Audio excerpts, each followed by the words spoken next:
Hello everyone, welcome back to my channel, and today we are doing live stream to celebrate the International Podcast Day, and I have kept a special topic for all of you for the International Podcast Day celebration. Throughout this month we were doing the season 3 that was specially curated to celebrate the International Podcast Day.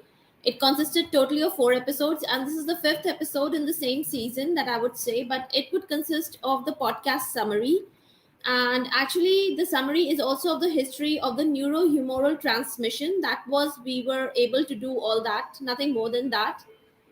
And at the same time I'll be covering few of the important awards, prizes that the famous scientists got during the course of their research projects and during the course of their lifetime. So without any delay, let me present in front of you my slides. Now, I have specially made these slides for all of you, and they are about 16 or 17 slides. So that will take us through the timeline. If you can see the word timeline, that means I have tried to put down the endeavors of all the scientists from the beginning to the end, following the years. So that has actually mixed all the different kinds of experiments, like with the curare you may get at the same year, in the same year you may get of the adrenergic agonist, antagonist. So but I have curated in this timeline in this format that we get from the earlier times to the latest times. So let me show you how I have done that. I've tried my best, and still if there are a few faults or I've missed something, it's it may be just I've tried my best. So without any delay, let me show you my slides. So this is the history of pharmacology, neurohumoral transmission history timeline. And in the end slide, it also includes the Nobel prizes and the different awards and prizes that the scientists got for their wonderful endeavors and efforts. So let us begin. All the details of these researches you will get in my 4 episodes. So I have already taken all these headings from the 4 episodes that we have done so far in this month. We are starting from the historical times 1830 onwards, and these things like the presence of atropine alkaloid, scopolamine alkaloid, they were like from the beginning only, before 1830s I'm sure. So the earliest year I could catch hold of was 1830. So I'm not sure whether it was the time of Roman Empire times, but it was a time when atropine was isolated in the pure form. That is in 1831. So this is the year that I took and I got hold of to create this first slide.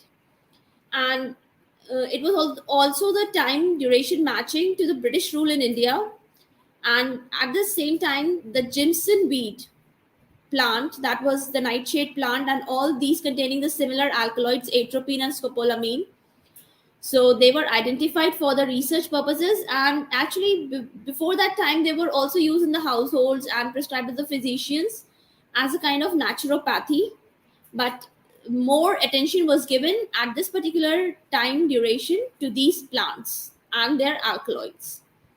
So this is the first slide. Coming over to the next slide, we have from 1869 onwards. Now after that 1830, I got hold of this year 1869. What was the importance of this particular time period was that Schmidberg, he isolated muscarine.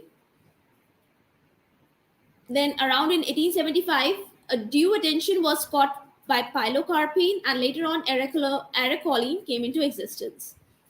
Now, it is for your information that muscarine was isolated from mushroom Amanita muscaria, and pilocarpine was isolated from Pilocarpus.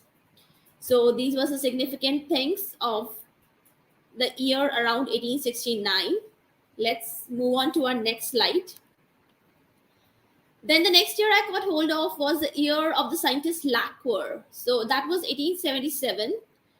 Now, what were the importance or the milestones of around this year? That physostigmine, which was also we call it eserine, it was used therapeutically first time by Lacquer.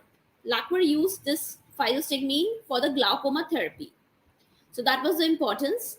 And during the same or the similar time period, what was going on the other hand, Claude Bernard, he showed the site of action of curare around the neuromuscular junction, and the later this work was improved upon and was more intensely done upon by the scientist Gill. So these two are totally different things, but they were happening around the same year, so I took them on the similar slide. Now you got the meaning of this timeline, right? And all these things I have taken from these 4 episodes only. So whatever details you want to go through, please listen to the 4 episodes. You'll get all the stories, all the facts, and all the things that happened in much detail.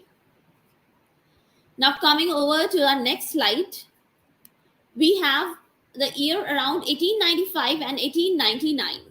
So during these years, Oliver and Schaffer, they were two scientists. They showed or demonstrated the pressure effect very nicely. Later on in 1899, Sir John Jacob Abel, he isolated monobenzoyl derivative and he gave the term epinephrine. Then along with John Jacob Abel, Takamine, he isolated the pure stable crystalline form and gave the term adrenaline. So this is all in detail covered in my episode. And Takamine was a Japanese chemist who visited the Abel's laboratory.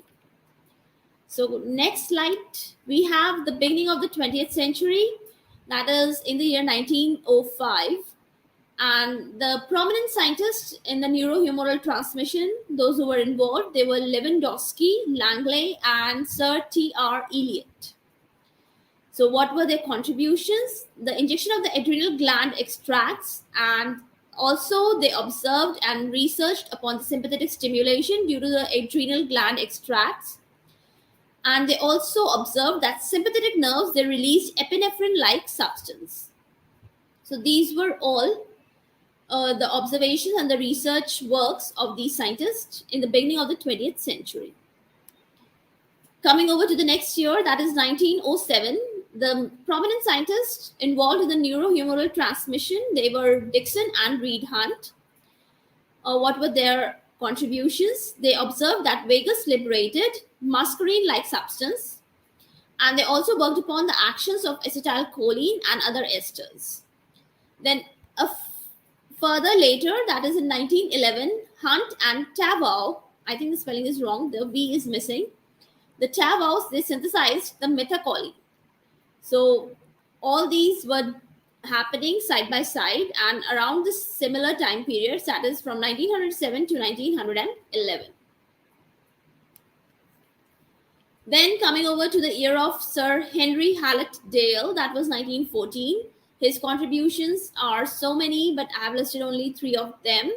He studied the property of acetylcholine. He gave the terms parasympathomimetic, and he also found out that esterase quickly splits up acetylcholine, and that is responsible for the short duration of action of acetylcholine. Later on, around in 1910, Barger and Dale, both the scientists, they propounded that primary amine like norepinephrine, they stimulate the sympathetic nerves more than the epinephrine. So this was also a kind of a contribution, discovery, and observation.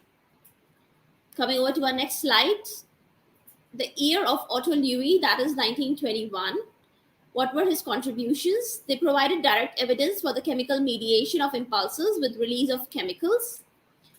Otto Loewi also performed the 2 frog heart experiment, and he observed the presence of vagus stoph. The Loewi and Navratil, they also observed the acceleron stoph that was opposite to vagus stoph.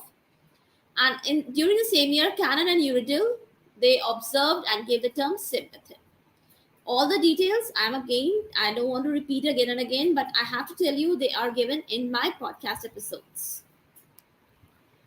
Then comes the year 1931 and 32. That is the center of attraction. The drug was physostigmine. The chemical basis of the physostigmine activity, it was established during these years. Then in 1931, neostigmine was introduced. The scientist Schrader, he gave the concept for the insecticidal property of a particular drug or a chemical substance. Lang and Kruger, they led in 1932 It was followed by many countries in search of the toxic compounds. That was around the year, I think, World War II. Then, opposite to all these phylostigmine stuff, what was going on the other hand in 1932, the modern use of curare was almost beginning around the year 1932. So both the things were happening side by side, but they're totally different. Phylostigmine thing was different and curare thing was different, but the year was quite similar.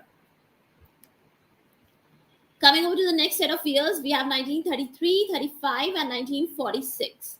First of all, I'm going to begin my talk with 1930 year. Carbachol and batanicol era of many specific chemical assays were done, and they were done to determine the amines in the body tissues. Second, in 1933, Feldberg and Crayer, they were two scientists. What were their contributions? Cardiac vagus substance they found out in the frog, which is actually very similar and equal to the acetylcholine in the mammals. Third important milestone of these years, in 1935, the scientist King, he defined tuberculin structure. And in the year 1942, the two scientists Griffith and Johnson, they reported the first curare trial. Then von Euler year was 1946. His full name was Alf von Euler. I'll tell you later on. And what was his contribution? The sympathomimetic substance in the bovine splenic nerve extracts that resembles the norepinephrine. So these were all the contributions of these important scientists in the year 1933, 35, and 1946. Now, next we have the years from 1948 to 1950. In 1948, we have the year of Sir Raymond Perry Alquist. That is his full name. He researched and hypothesized that catecholamines effects, they were mediated by alpha and beta receptor subtypes. That is, he described the two subtypes of the adrenergic receptors. They were established this concept of alpha and beta receptors. Then in 1950, the James Black and the colleagues, they developed beta blockers. And the most significant among these beta blockers that they developed was propranolol. That is a prototype of all the beta blockers. Now coming over to our next important thing. The next set of years I have from 1970 to 2000. These were very recent years. So the scientists, the first one, it's a set of scientists, we have Kars, Marr, and Homstead. They actually presented around 1970s a lot of historical accounts of the phyllostigmine. So that was a different thing. Another different thing that was happening was Giacobini. He did extensive study about the DFP, that was a kind of insecticide synthesized by Maccombie and Saunders. So DFP was synthesized by Maccombie and Saunders, and it was extensively studied and researched upon by the scientist Giacobini. Now, okay, so that was all about the neurohumoral transmission history timeline. The most important slide, now I have a special slide for all of you, that is the Nobel Prizes. So the one you can see in the star marked, they are actually the Nobel Prizes, and the ones which are not star marked, they are normal awards and prizes which the scientists got for their research work, their hard work, or their contributions in the neurohumoral transmission. So one by one, let's take the first one. We have in the year 1936, Henry Dale and Otto Loewi, they together shared the Nobel Prize. In the year 1970, Alf von Euler, he got the Nobel Prize for his work on neurotransmitters. Then in 1988, Sir James Black and his colleagues Hitchings and E. Leon, they all shared a Nobel Prize for their work on the beta blockers. Now coming over to the normal awards and prizes. First of all, we have in the year 1869 and 1876, Sir Claude Bernard, he got the Bailey Medal in 1869. And he also was awarded in 1876, he was awarded the Copley Medal. Then I have in the year 1927, Sir John Jacob Abel, he was awarded the Willard Gibbs Award. These are very significant awards because they are given to the scientists who specialize and contribute in this specific fields. Then we have in the year 1976, Sir Raymond Perry Alquist, he was awarded the Lasker Award. So this was all about the special slides and the podcast summary and the Nobel Prizes that I had all conglomerated together today. It is a kind of a very like a pressy of the whole of the elaborated and the detailed 4 episodes that I have done so far throughout the month. For all the details, you can actually listen to the podcast episodes, and then you will be able to understand the timeline very nicely. And this is actually the précis of the all the 4 episodes and Nobel prizes, and these are some added upon things specially curated for this particular episode. So in the end, I would just like to say that daily learning is the key, and these are some of the few advice that I would like to give. I don't like to preach a lot, but okay, today is a special day. There's no harm in sharing my key concepts with you. So always stay prepared to read and accept novel concepts and ideas.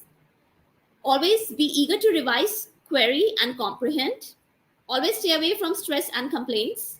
And always learn and practice to find your creative space and time. So when you combine all these things, you can actually study well, perform well, and at the same time, stay without stress and quite happy. Next, so that was all in today's episode. That was specially meant to celebrate the International Podcast Day. That is 30th of September. I wish you all a very happy International Podcast Day. In the end, I would just like to say, for all the details, you can visit my website, www.ispharmacologydifficult.com. So stay tuned. Don't forget to subscribe to my channel. If you like the episode, don't forget to hit the like button. And see you again with a lot of other things. I think October is coming, so most probably next episode will be about my writing ventures. See you till then. Thank you. Take care. Bye-bye.